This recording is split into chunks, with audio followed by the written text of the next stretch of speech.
Greetings, welcome and welcome back.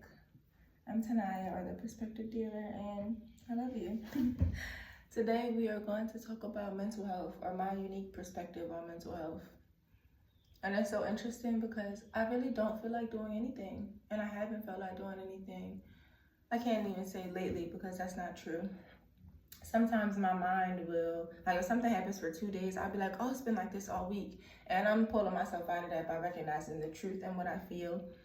So y'all got to witness that, that shift. When I think about mental health, let me draw it back. What's really pushing me to do this video is I'll see things on social media and see how people interact with it, and it's like for the sake of fitting in, and then these small little things like I hate to see this coming, and it's just a lot of negative mindsets that get pushed in society into this social media sphere, and people are participating in it in order to fit in, and they're not realizing the effects that it has in our mental health. And that's the same thing when it comes to the music that we're listening to, the movies that we watch, the people that we're following who are posting trauma and violence and all that, in the sake of trying to get people to understand something. Like, it's like, this is all damaging to the mental health. But if you only view mental health as like, oh, I gotta protect my peace, or there's only a set of disorders, and if I'm not in those disorders, then I'm completely fine. Because mental health, I think it just takes away from the whole holistic view of mind, body, and spirit. And spirit is really important when we're looking at mental health, because there are a lot of things that are happening spiritually that people are trying to explain from a mental health standpoint, and then you are taking medication and numbing what's happening in the spirit just so that you can fit into society as normal. That's my big thing with mental health. What is normal? Who gets to say what normal is? Who gets to say that this behavior with this set of reactions is normal? And then this set means that you have an attention deficit disorder, or this means that you have a psychological disorder, or this means that you're going through psychosis. Like, do anybody sit and think and be like, who said this? Who benefits from this? Because it's surely not the people who are getting numbed. And I will say that I got a degree in psychology. I studied mental health, and I studied psychology deeply because of my own things that was happening in my life. You know what I'm saying? In my previous video, the Coochie Talk, go watch it if you haven't. I shared a little bit about my birth story, meaning like how I was born into this world through my mother. And I talked a little bit about how she wasn't really present in a large part of my life until later, like in my 20s. So that put a lot on my mental health, you know, having that deep mommy issue, and that really pushed me through learning more about psychology and trying to get into the workings of the mind and things like that. And my mother, bless her heart, she taught me so much. She taught me so much, and I wouldn't change that story. I wouldn't change nothing about it because it made me who I am. Okay? But I wanted to deeply understand her without her being present. So I'm like, all right, if I can find a way to look at the behaviors and look at the actions, then I can learn more about, you know, people and more about how and why they do what they do. Because I realized that it was never against me. Like, her journey was never to hurt me. It was like she had what she had. As in, she had the mindsets that she had the experiences that she had, and that led her. She did the best that she could with those mindsets, experiences, and thoughts, and whatever. And yeah, it just took a lot to realize that. So my mom, she wasn't present because of an addiction. And I spent a lot of time looking at addiction as a dis-ease instead of like something that was of her decision, because I saw how much it messes with your brain and, you know, all that type of stuff. So when I started looking deeper into mental health and seeing, you know, just got deeper into spirituality, I'm like, how do we know that it's not entities inside of these people? And if you are just medicating from one standpoint, how is this going to get rid of the entity? How is this helping this person elevate to their highest selves? Like, we are here on a journey. We are humans. We incarnated as humans, right? Or we're in this flesh as humans, this body. But on the inside, the spirit, we all having a spiritual experience. We're all journeying. This is all present. And I think that we put so much emphasis on the physical realm and how somebody is supposed to act in society versus what is real and true for them.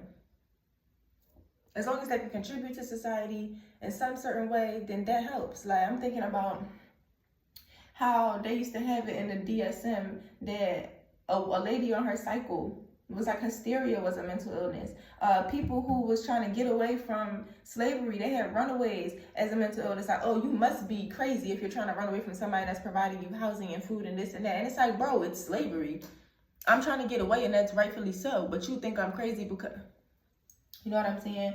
So just this whole thing about crazy and mental health and this and that. And then there's this overflux of everybody saying that they have an attention deficit disorder and they're neurodivergent. I'm not going to judge myself. I'm going to take away the judgment.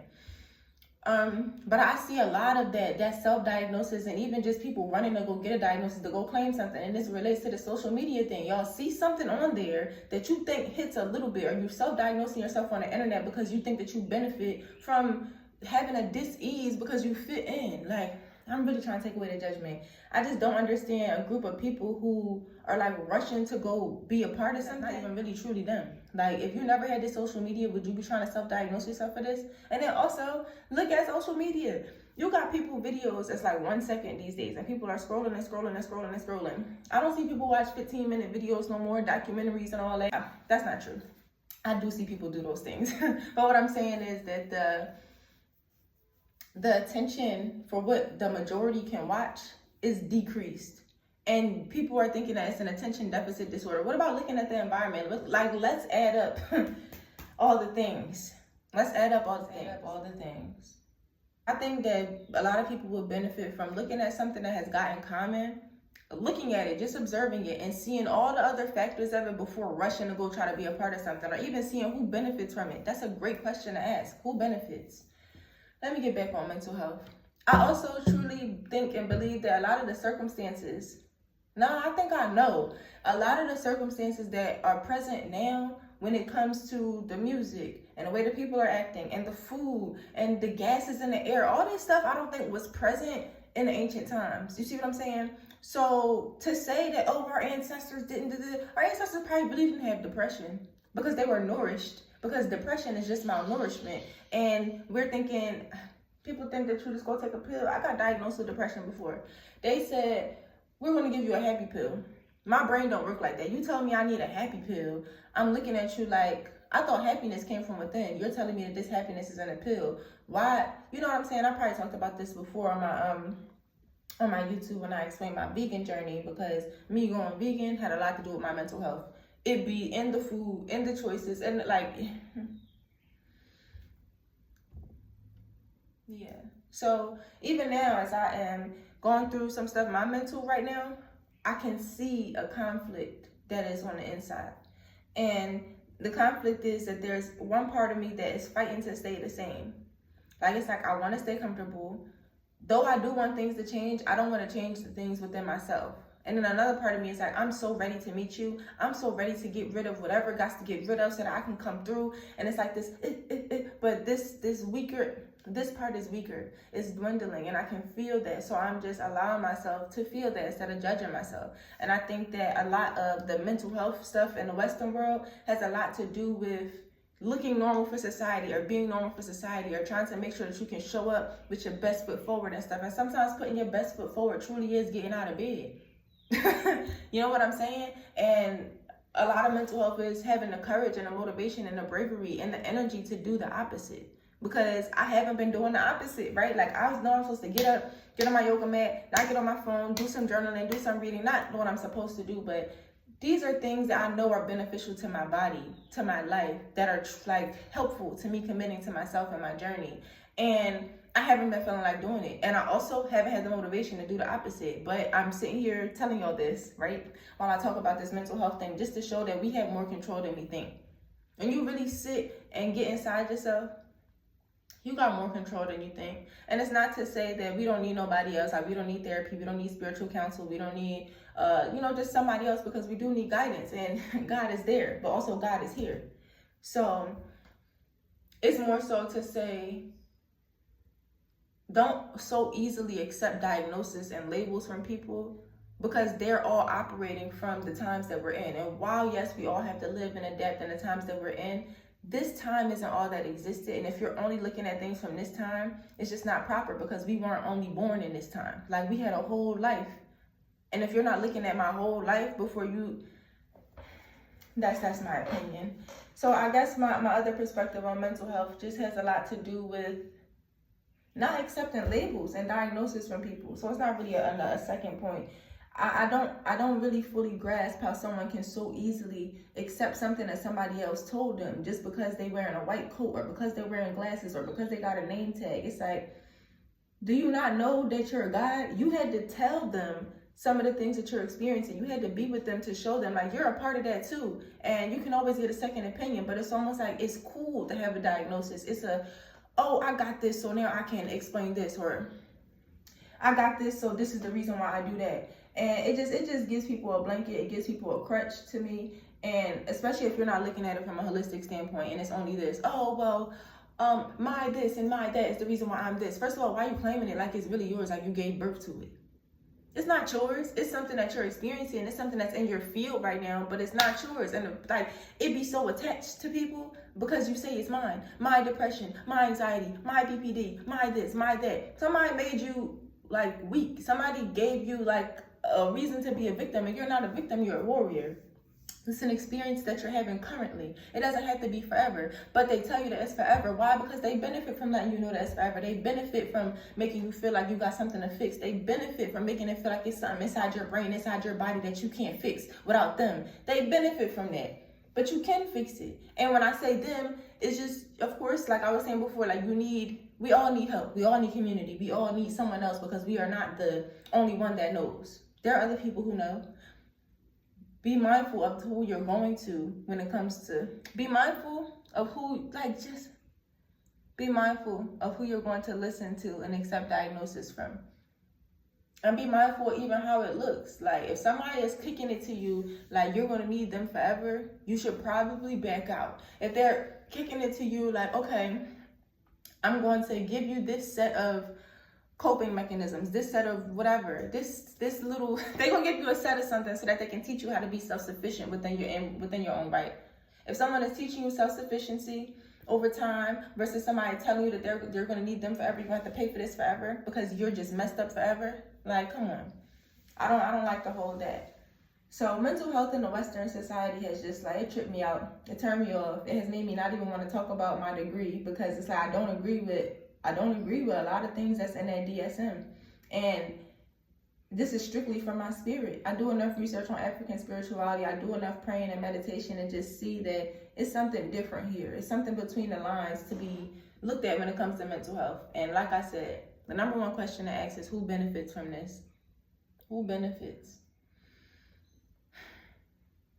Yeah.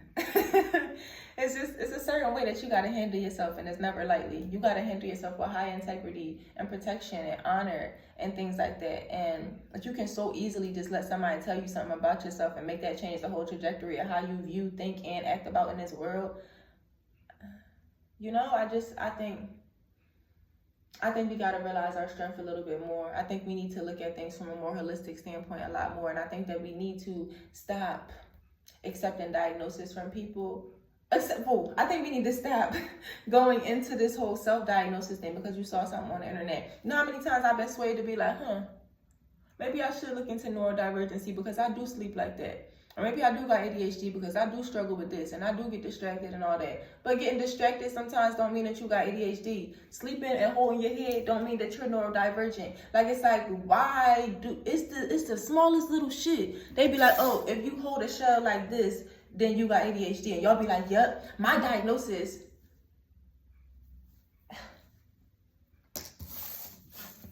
Lord save us. I even have people say, like other countries are in deficit because they don't view mental health how Americans view mental health. Maybe them other countries probably have a lot more things in place where they don't have to worry about what we have to worry about. You know how many countries don't work 8 hours straight, 7 days a week or 5 days a week or whatever it is that America does? It's so many things. America has this mental health crisis because of how it runs its country and how it births its citizens and the way that it programs its people and the way that it institutionalizes babies and then teenagers and then adults and then elders. Like every single system. So yes, that's my unique perspective. I think that if you want to look at mental health outside of America, leave America and then go see how like the things that you've been taught, the patterns, all that stuff, is a floozy. It's a flunk. Travel, read, just go outside of what you've been taught so that you can see a little bit more. Expand the picture. expand the picture. And also, the biggest thing is going within. Go inside yourself and see it. Go remember who you are. Go remember your ancestors. They'll tell you, baby, I don't know nothing about what you're talking about right now. Because these struggles, somebody told you that you have this struggle. And this is why people don't know this is why people are trying to say that there are more than 2 genders in the world. There's so much confusion about like what anything is because of the Western world, because they benefit from having confused citizens who are dependent. I love you. That's my spiel. Thanks for listening to me. If you share any of these perspectives, I mean, you could let me know. If you disagree with something, you could also let me know. This is always a safe space. And I tend to not take things personal, so let's talk about it. Peace and blessings.